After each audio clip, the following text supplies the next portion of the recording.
Office की रात रात के 11:22 रात के बज रहे थे। शहर के बीचों बीच खड़ी वह कॉरपोरेट ऑफिस बिल्डिंग, जो दिन में जितनी आधुनिक और चमकदार लगती थी, रात में उतनी ही बेजान और भयानक हो जाती थी।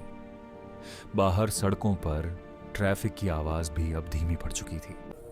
अंदर सिर्फ ऐसी की हल्की सी हमिंग और कीबोर्ड की बटन दबने की आवाजें थीं।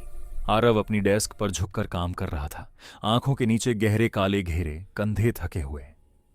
उसके दिमाग में बस एक ही सोच घूम रही थी, काम खत्म हो घर जाऊं। नेहा पेंट्री के पास खड़ी थी, हाथ में कॉफी का कप था, लेकिन पीने का मन नहीं था। कांच की दीवारों के बाहर फैला अंधेरा उसे घूरता हुआ लग रहा था। उसे ऐसा महसूस हो रहा था जैसे कोई उसे देख रहा हो। रोहन अपनी कुर्सी पर पीछे झुककर बैठा था, मोबाइल पर समय देख रहा था। यार, आज ना ऑफिस कुछ ज्यादा ही खाली लग रहा है, उसने कहा। आवाज में मजाक था, लेकिन आंखों में नहीं। पहला ईमेल पिंग। आवाज छोटी थी, लेकिन खामोशी में गूंज गई। आरव की लैपटॉप स्क्रीन ब्लिंक हुई। Subject, resignation effective immediately from Aarav @companymail.com। Aarav सीधा बैठ गया। ये क्या है? उसने ईमेल खोला। बस 2 लाइनें हैं। मैं ये नौकरी छोड़ रहा हूं, कल मैं यहां नहीं रहूंगा। नीचे सिग्नेचर के पास एक लाल सा निशान था, न स्याही जैसा न पेंट जैसा, बिल्कुल सूखा हुआ खून। आरव का गला सूख गया। मैंने ये नहीं लिखा। नेहा पास आई, स्क्रीन देखी, उसका हाथ अपने आप मुंह पर चला गया। ये प्रैंक नहीं लग रहा। लाइट्स हल्की सी फ्लिकर हुई। दूसरा और तीसरा ईमेल पिंग येंग। नेहा का लैपटॉप। From neha.s@companymail.com। मैंने सच देख लिया है, साथ में वही खून का निशान।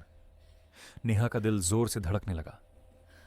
मैंने किसी को कुछ नहीं बताया, ये बात सिर्फ मेरे दिमाग में थी। ऐसे ही बंद हो गया। ऑफिस अचानक बहुत ज्यादा शांत हो गया। पिंग, रोहन का लैपटॉप। उसने ईमेल खोला और उसका चेहरा जम गया। मुझे रिजाइन करवाया जा रहा है। उसकी नजर दीवार की घड़ी पर गई। 11:53 रात के।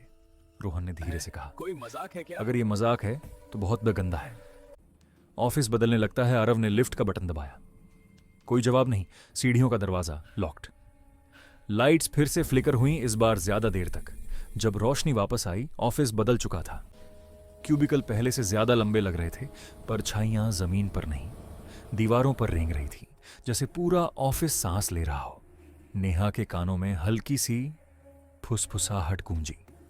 शब्द समझ में नहीं आए, लेकिन उसका दिल तेजी से धड़क उठा। भविष्य की झलक। आरव के इनबॉक्स में एक और ईमेल आया। इस बार पूरा रिजाइन लेटर, उसकी भाषा, उसका फॉर्मेट, उसके शब्द। मैंने ये कब लिखा? आरव फुसफुसाया। ये तो मैं भविष्य में लिखने वाला था। नेहा के लैपटॉप पर भी वही, उसके डर, उसका तनाव, उसकी नींद की कमी, सब कुछ लिखा हुआ। नेहा रो पड़ी। ये सब मैं किसी को नहीं बताती। फिर ये कैसे? रोहन चुप था। रोहन का सच? रोहन? आरव ने पूछा। रोहन ने लैपटॉप घुमाया।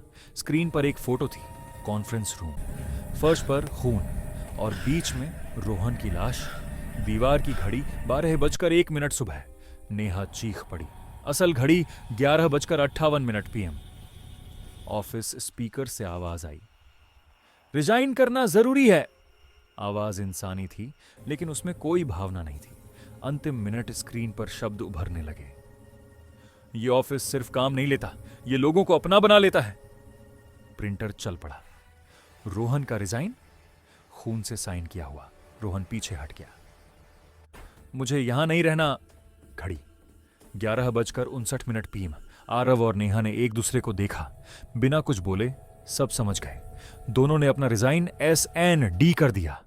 एक बज गया, एक रह गया। लाइट्स तेजी से चमकी। घड़ी 12 बजे रात। लिफ्ट की डींग। दरवाजे खुल गए। आरव और नेहा भाग निकले।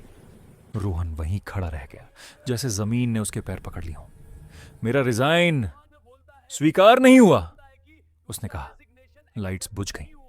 अगली सुबह ऑफिस सामान्य था। रिकॉर्ड्स में सिर्फ 2 रिजाइन। रोहन का नाम नहीं। उसकी डेस्क खाली थी, और कभी कभी रात को कीबोर्ड अपने आप बजता है। स्क्रीन पर लिखा आता है, ड्राफ्ट रेजिग्नेशन। जैसे कोई अब भी कोर्ट ऑफिस में काम कर रहा हो।